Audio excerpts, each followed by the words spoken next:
आज ही Doubtnut app download करें। Doubtnut पर अपने सभी गणित, रसायन विज्ञान, भौतिक विज्ञान और जीव विज्ञान के डाउट्स का करो सफाया। बस प्रश्न की फोटो खींचो, एक ही प्रश्न को क्रॉप करो और तुरंत वीडियो सोल्यूशन पाओ। अभी डाउनलोड करें। हेलो फ्रेंड्स, आज का हमारा क्वेश्चन दिया गया है। इसमें लिखा गया है कि किसी गैस की दो विशिष्ट ऊष्माएं क्यों होती है और इनमें अंतर लिखिए, सूत्र लिखिए। ठीक है, तो चलिए इस क्वेश्चन को देखते हैं हम क्वेश्चन में क्या बोला है। ठीक है, तो पहले हम समझ लेते हैं कि विशिष्ट ऊष्मा होती क्या है। विशिष्ट ऊष्मा को हम लोग सी से प्रदर्शित करते हैं और इसको हम क्या लिख सकते हैं, क्यू भागित एम डी टी, जहाँ पे एम जो है हमारा क्या है, द्रव्यमान है, और डी टी क्या है, जो तापमान में परिवर्तन हुआ है। ठीक है, तो हम इसको कैसे परिभाषित करते हैं, विशिष्ट ऊष्मा को हम परिभाषित करते हैं कि किसी एक यूनिट द्रव्यमान के एक यूनिट द्रव्यमान में एक यूनिट अपने को तापमान में वृद्धि करने के लिए जितना हमें ऊष्मा की ज़रूरत होती है उसको हम क्या बोलते हैं, विशिष्ट ऊष्मा बोलते हैं। तो अब चलिए हम देखते हैं कि एक कंसिडर करते हैं कि एक एक ये अपना क्या है, ठोस है। ठीक है, ये ठोस है और इसमें क्या है, ये गैस भरा हुआ है। ठीक है, ये गैस भरा हुआ है। तब देखिए तो इसमें ठोस में अगर इसको और अगर जूम करके देखें तो इसका हम क्या करते हैं, यहाँ से एक निकाल लेते हैं, दो अणु निकाल लेते हैं। एक अणु ये रहा, एक अणु रहा। अब इन दोनों के बीच जो स्थान होता है, इन दोनों के स्थान जो होता है क्या होता है, वो फिक्स होता है, मतलब वो नियत होता है। वो स्थान से वो कितना भी उष्मा दे हम, यहाँ से हम कितना भी उष्मा उसको दे, कि उसको कितना भी दे हम, वो जो है अपना स्थान जो है परिवर्तित नहीं करेगा। लेकिन ये हम कंसिडर करते हैं। अब इसको अब गैस को देखते हैं, गैस में क्या होता है। गैस का हम दो अणु निकालिए मान लेते हैं।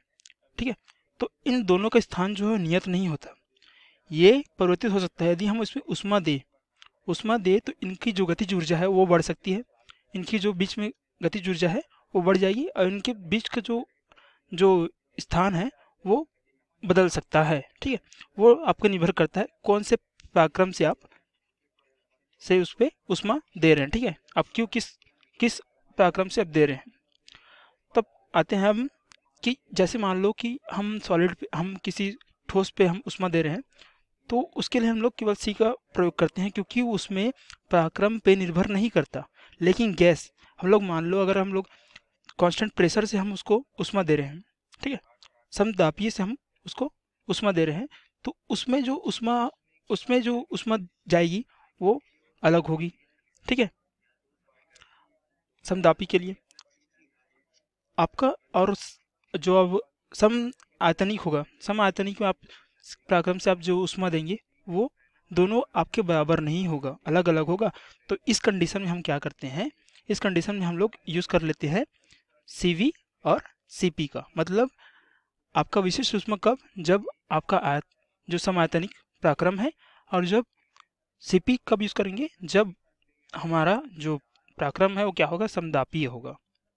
ठीक है, तो आई होप आपको समझ आ गया होगा कि हम CP और CV का यूज़ क्यों करते हैं, खासकर गैस के केस में। हम सॉलिड के केस में, मतलब ठोस की कंडीशन में हम CP और CV का यूज़ क्यों नहीं करते। ठीक है, तो आपको समझ आ गया होगा। अब इसमें बोला गया है कि हम चलिए CP और CV का देख लेते हैं। अब CV हम कब यूज़ करेंगे, CV हम तब यूज़ करेंगे जब जो है वहाँ पे आंतरिक ऊर्जा का परिवर्तन होगा, किसके साथ, टेम्परेचर के साथ, है ना। तो इसको हम CV लिखेंगे। ठीक है, अब इसका सूत्र लिखने के लिए बोला है तो हम सूत्र लिख देते हैं। इसमें हम इसको लिख सकते हैं CP माइनस CV, ये क्या होगा, R होगा। ठीक है, ये क्या होता है, कैरेक्टरिस्टिक गैस कांस्टेंट होता है, सार्वत्रिक गैस नियतांक होता है आपका R। और CP और क्या लिख सकते हैं हम, CP भागित CV, ये होता है आपके गामा की।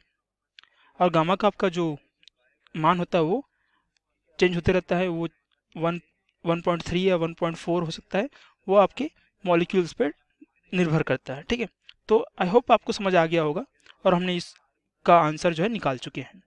तो धन्यवाद इस वीडियो को देखने के लिए। कक्षा 6 से 12वीं से लेकर नीट, IIT, JEE वो एडवांस के लेवल तक 1 करोड़ से ज्यादा छात्रों का भरोसा।